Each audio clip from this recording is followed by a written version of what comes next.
Welcome back, guys. This is Kirk with DFS Pros. I got Nick here. He's going to do a quick recap on how we did last week. It was a pretty good week.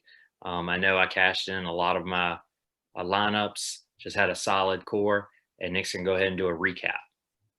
All right, guys. Week 6, in my opinion, was our best week yet. Matthew Stafford, quarterback 16 on the week. He was priced at quarterback 9.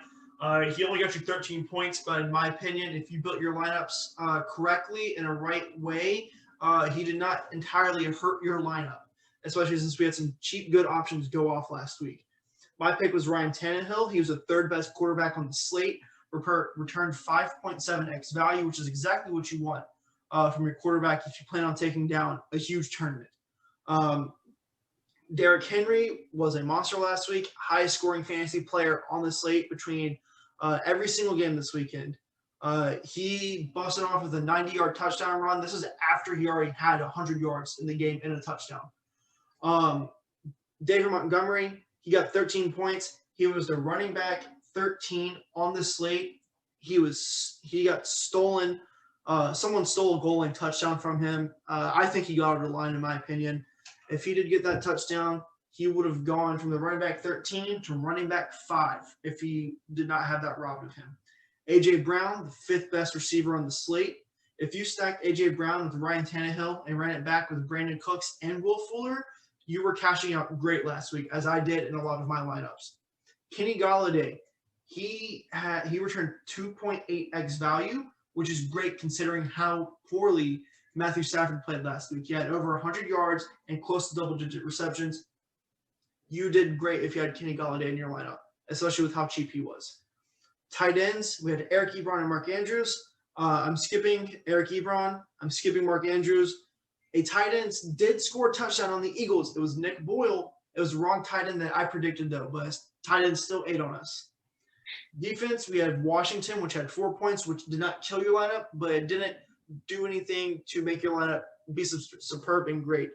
Miami defense smashed with 15 points. If you had them, you were looking great. We both had great picks. We both had some bad picks. If you had my quarterback and wide receiver stack, you did fantastic. If you add in Derrick Henry, Miami defense from Kirk's side, those 4 plays alone should have let you cash no matter who else you had in your lineup, in my opinion. So with that being said, let's keep heating up going into week 7 and talk to Kirk about his quarterback. All right. So my quarterback this week, since taking over, he scored 19 every single week in DK points. It's Justin Herbert versus the Jags. He's at a home matchup. The Jags are an awful defense. They're allowing 3 out of every 4 drives to end up in a score, whether it's a kick, a rushing touchdown, or a passing touchdown. They're awful against wide receivers. The quarterbacks right now are averaging about 70% completion percentage. It's just insane what the Jags are actually, how bad they are. And everyone gets a 300-yard bonus on them. This is a gunslinging quarterback with a high point total of 28 points. Last week was the only time Stafford didn't get the 300-yard bonus, but I'm not worried about that. I'm thinking there's going to be multiple touchdowns. There's great pairing options, especially with the tight end and then also Keenan Allen. It's great weapons. It's going to be a high-scoring game, great tempo. I just love Herbert this week. So you're picking on Jacksonville again after Matthew Stafford burned you last week. I like that. Yeah, I got burnt by the touchdowns. They all went to the running backs. I doubt it's going to happen again. We're going to see a lot of especially with this Lions offense, which barely knows how to run the ball. Yeah, it's just I like your pick with Herbert this week. My quarterback is Kyler Murray. I want literally everyone from this Seattle-Arizona game. I will not have a lineup without at least 1, maybe even 2 players from this game in my lineup. I want to go into Sunday night watching this game happy. Seattle is bleeding points to the quarterback and wide receiver position. They are a terrible defense. This is not the Seattle defense that we are used to, the Legion of Boom. This is a defense that is bleeding points to quarterbacks and wide receivers. With Kyler Murray having the ability to get 300 passing, 100 rushing, with throwing 3 touchdowns and rushing 1, I think this could be a good game, especially with how cheap he is this week. 7,100 is too cheap for a quarterback with his upside. And unless Kirk has anything to add on my quarterback, we're going to get into our running backs. No, it's just consistency. You know what you're going to get. You're going to get that 20-plus score. You're going to threaten 30 points. And it's just a great tempo game with high point total. It's just awesome spot. Hopefully there's going to be a large ownership on Drake this week. Drake should bust, I'm hoping. It's a funnel defense Seattle runs. So it's going to be a lot of air yards, a lot of passing, high scoring. Love it. Yep. Now for our running backs. All right, I'm going with Alvin Kamara. I said this a couple weeks ago. Anytime Michael Thomas is out, 100% lock. He didn't quite do it that week for me. He only scored like 22, 23 points. I know, only 22. But at the price, less than 8,000, it's insane. It's egregious. He needs to be 9,000 right now. He's going to, especially for Sanders to be out as well. They don't have anyone. They're going to be passing the ball. We already see that Cook is very limited. His age is getting to him. They really don't have anyone else. Not a big fan of Smith. He's kind of a gadget guy, just a speedster. There's just so many plays that Taysom Hill can do that they have designed. And Sean Payton is a very smart coach. Most of these plays are methodical plays where they have people cutting, blocking. They're scripted plays. That's why Michael Thomas got the ball so much last year. So now it's going to be all Kamara as much as he can handle. I'm thinking, as crazy as it sounds, 15 catches this week. Mark my words, it's going to happen. And this Carolina defense, we couldn't ask for a much better matchup. I mean, it's insane how many touchdowns they allow to the running back. 15 catches. Oh, my gosh. Yep. That's a lot. Oh, my gosh. Yeah, I have Kamara in almost every single one of my lineups as well. If I can afford him. There's just too many. Hey, guys, this is Nick from DFS Bros. As you can tell, I'm still in the same outfit from the video that we're recording. About 2 hours after recording and the process of me editing this, we found out that one of the players that I picked, Aaron Jones, is more than likely not playing tomorrow. I originally put in the video that I was going to pivot to Mike Davis, but I want to redact that and say that I'm actually switching to Kareem Hunt. I believe he will get over 20 touches this game and eat up the Cincinnati defense. You can stack him with the Browns defense, as I will state later in this video. Lock me in for Kareem Hunt this week. I'll have him in most of my lineups, especially since Aaron Jones will not be able to be in any of them. All right, have a good one. Enjoy the rest of the video. Make sure you like and subscribe. Yeah, if Jones does send, I'm one of the guys who loves the cheap plays. Go ahead and lock in Jamal Williams. I like him, I like Kamara. I like Gio Bernard, and just stack all the receivers you want at that point. Just go ahead and lock in those targets. The point totals are great. It's just going to be a great spot. Just having that many upside with the receiving option backs. Yeah, I just want at least 20 touches rushing and receiving combined for my running back, and I think we can get that with Aaron Jones, Mike Davis, and Alvin Kamara as the three running backs that we're talking about right now. With wide receiver, I'll let Kirk go first on his. All right, so I'm going back to Kenny G. So far, he really hasn't let me down all year. I had him as a top 5 season-long receiver. I was big on Stafford coming back from injury. It's going to be a dome matchup against Atlanta. Atlanta has already lost 6 cornerbacks this year, so they're picking people up from the streets trying to play this position. It's insane how bad they are. It's going to be a high point total. There's going to be a lot of scoring, a lot of speed. Pro Football Focus has the cornerback matched up on Galladay as the best wide receiver cornerback matchup this week. And the worst he's done so far is 16, 17 points. He's been a level of consistency, and I think this is his breakout game where we see him finally get 10-plus targets, 8-plus receptions, maybe double-digit touchdowns, and get that 100-yard bonus. Yeah, I love Kenny Galladay. I love Kenny Galladay every week, especially if Matthew Stafford's passing him the ball. And just to list off a couple receivers who've gone up against Atlanta this year, we have Lockett scored 17, Metcalf scored 19, Cooper 19, Robinson 31, DJ Moore 19, Anderson 22, and Thielen had like 16 last week. And then we all know what Jefferson did, dropping like 40 points. So people are scoring a lot of points on this defense at the receiver position. Yeah, you can't go wrong picking a quarterback against not quarterback, a wide receiver against Atlanta. Any of them. I love Kenny G and Marvin Jones this weekend, as well as Danny Amendola and Marvin Hall, I think his name is. My wide receiver this week is DeAndre Hopkins. DeAndre's nickname in college was Nuke, and let me tell you, DeAndre is going to drop a freaking nuke on Seattle this weekend. He is going to destroy this secondary. He is a PPR machine. Expect him to get 15 targets, 10 receptions, 100 yards, a touchdown. These are games that we love for DeAndre Hopkins, especially with what he can do with his hands and how well he can catch a football. He has 41% of his team's receiving yards, which is third in the NFL. He has 46% of his team's wide receiver fantasy points, which is ninth in the NFL. He has 32% of his team's targets, which is highest in the NFL. He is top 10 in 3 very valuable places for fantasy wide receivers. Lock in DeAndre Hopkins and lock in almost every single wide receiver from this game, in my opinion. Christian Kirk, Tyler Lockett, DK Metcalf. I would go even far to say Andy Isabella, Kirk, Larry Fitzgerald. Sorry, Christian Kirk, Larry Fitzgerald. I just keep thinking about the Seattle versus Arizona game, thinking about how I literally want everyone in this game in every single one of my lineups.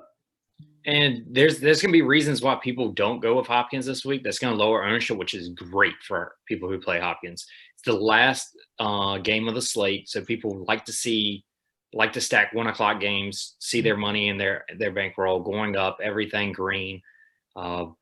There's also the questionable tag, which I'm pretty sure he's going to play. I couldn't see him not playing this week. Christian Kirk had an incredible game with only 2 catches last week. So he's going to garnish a lot of ownership because of his cheap price tag. And then Hopkins is the most expensive receiver. People are going to see that, and they're going to see the questionable tag and just drop down to Devontae Adams, drop down to Julio, Ridley, people like that. It's going to lower ownership.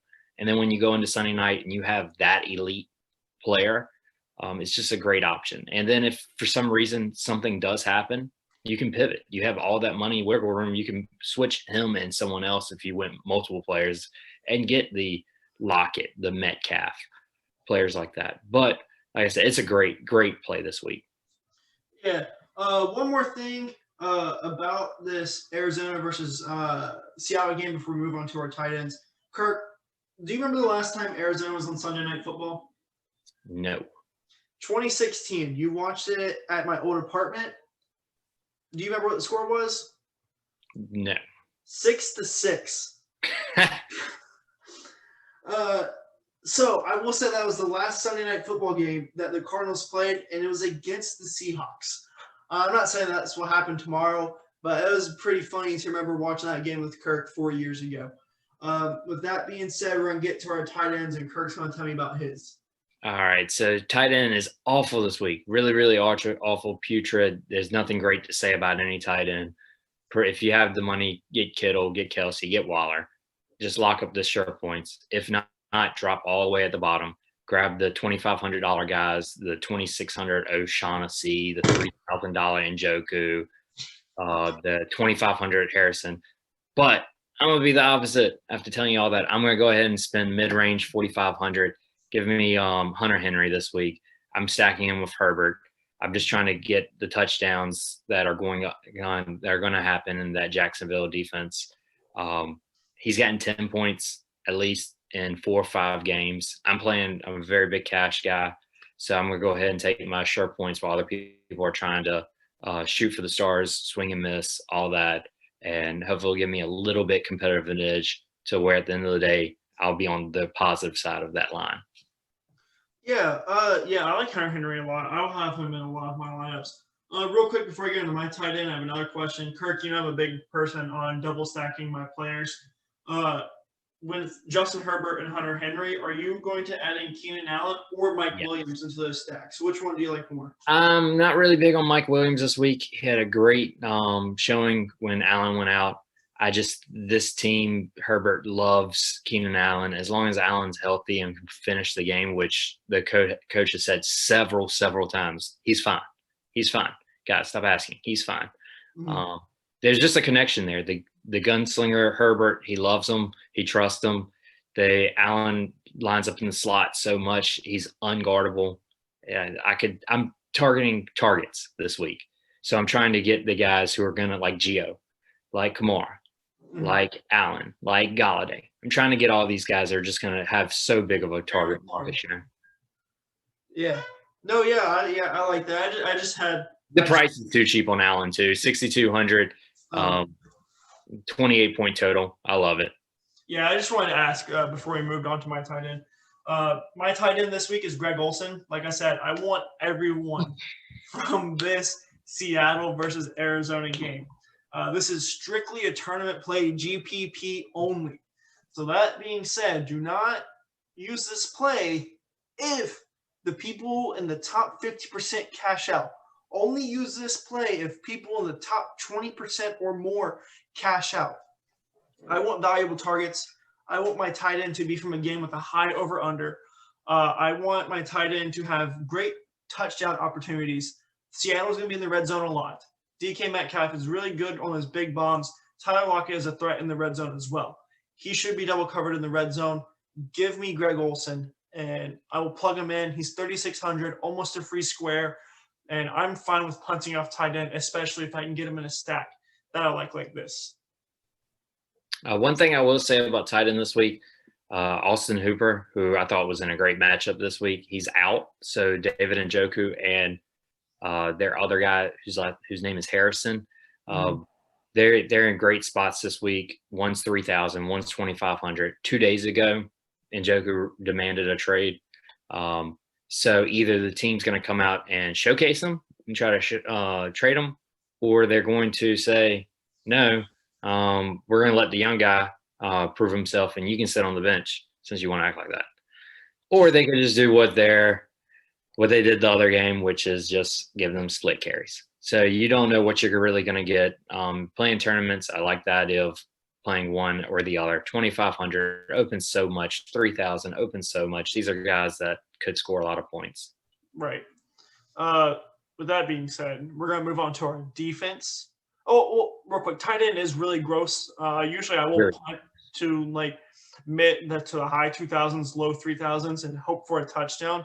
And that's what you got to do some weeks. But this week, I'm pretty confident in Greg Olsen, Hunter Henry as our two picks this week. I think one of the two will do pretty well. And now we're going to go on to our defense. All right. So I've done it a lot this year. There's going to New York. We're going to go with the Jets defense. It's an awful pick, gross pick. It's just going to allow you to open up the spend and get the players you want this week. Like I said, I want some of the studs. I want 3 wide receivers I can trust. I want Galladay. I want Allen. I want Julio. I want Hopkins. There's so many players I want this week. Gio helps you open up things. The reason why I'm talking about players instead of the actual Jets defense is because there's nothing really good to say. They're $2,000. They're at home. There's no John Brown. Hopefully the game just gets ugly. The Bills only scored 16 2 weeks ago, scored 17 last week. I think they're going to score 20, some possible 30. But Jets defense, 2,000. Hope they start with 10. Hopefully, can you finish with 4 points? That's all I'm asking. Just give 4 points. Yeah. So this is my process on defense. Usually this is another position I usually punt. But this week, I love Tampa. Tampa is a great defense alone, just by themselves already. But the Raiders had some COVID issues during the week. They had to put their entire offensive line on the COVID list. They were declared today they took 4 of the 5 off. So 4 of them will be starting and playing, but they went a week without practice, a week without the game plan specific that they're going to do, without running the plays they have planned to run for this weekend. And that's big. In my opinion, that's big. Especially with a defense like this, who is so good at stopping the run, which is what the Raiders specialize in. I have Josh Jacobs in over half of my season-long leagues, and this is the only time this year I'm considering that I might sit him for this game. but some leagues I don't have a good enough option to replace him with to sit. This Tampa defense is going to eat this Las Vegas Raiders offensive line and Josh Jacobs and Derek Carr this week. Get sacks, turnovers, fumbles, everything. With that being said, Tampa is pretty expensive. The other options that I like at defense this week, if I can't fit Tampa in, I will pay down to the Browns as they have a good matchup. If I can't fit the Browns in, I'll pay even further down to Washington because they also have a good matchup. If I can't fit the Washington for any reason at 2,500, then I will pay down for the New York Jets and be in that party with Kirk. Yeah, I love Tampa Bay this week. It's a great matchup. And I have Jacobs in one league, and I saw someone posted on Twitter just the running backs that I've gone up against this defensive line. It's insane. Christian McCaffrey had 59 yards. Alvin Kamara had 26. Melvin Gordon McCaffrey still had about like 20 fantasy points, though, but he's a different breed. He's in a league of his own. Yeah, and Melvin Gordon had, I think, 16. Eckler went down, so the Justin Jacobs and Kelly, Justin Jackson and Kelly, they combined for less than 20 yards. I mean, this defensive line is serious, and to go up against a offensive line that hasn't been able to practice, it's unfair. I think they have 22 sacks on the year. It's number 2, I think, to the Steelers, who also are known for having an insane front seven. Mm-hmm. It's just a great thing. And I didn't get to watch the Packer game this week, but I saw a bunch of the highlights, and I saw that we weren't able to do anything. I sat through that whole game. This Tampa Bay defense is serious. Rodgers was really showing his age, Kirk. No, they even shut down Devontae Adams last week, which is rare for this Tampa defense. Tampa Bay had one elite corner, very elite, who plays shadow coverage. Yeah. I do not like star wide receivers against them. Yeah. Devontae is a different breed. He burns anyone and everyone, but I'm worried. I'm very worried this year. Kirk does. Kirk texted me yesterday after I told him Antonio Brown signed with them. He said he does not want to see Tampa again in the playoffs. Yeah, I'd love to see Seattle. Love to see Arizona. I'm not worried about them at all. But Tampa, it's just an awful matchup. We might have to plan a trip to Philadelphia in January. I was looking at the playoffs started today. Green Bay would be traveling to Philadelphia, and we would be playing y'all. Do you really think the Bears will hold the division? I don't know, man, but we might have to start planning a trip to Philadelphia come January to play each other. Sad note before we get off, what will win the NFC East? I'm saying 5-11. I really am confident 5-11 is going to win. ESPN has the Eagles winning at 6-9-1. Well, yeah, I think 5-10-1. I think we win out with our division games. We will end up 5-1 in the division, so I think we will be 6-9-1. We'll beat Washington, we'll beat Dallas twice, and we'll beat the Giants again, and we'll win the division at 6-9-1. We have a Sunday night game against Cowboys next week, and that's going to be so gross. Our defensive line is going to destroy Andy Dalton. All right. Anything else you got to add this week? No, some cheap running backs we like for sure are Kenyon Drake and Chase Edmonds. I think this is more of a Chase Edmonds game. Gio Bernard, and I also like Justin Jackson as he got 20 carries last week, and I think he will beat out Josh Kelly for the starting job this week. And he's also in a great matchup. Yeah, it's a pay up for wide receiver and lock in Kamara week to me. Yeah, so I agree. That being said, I think we're all set. Yeah, y'all have a good week. Get that money. Let's stay hot, guys.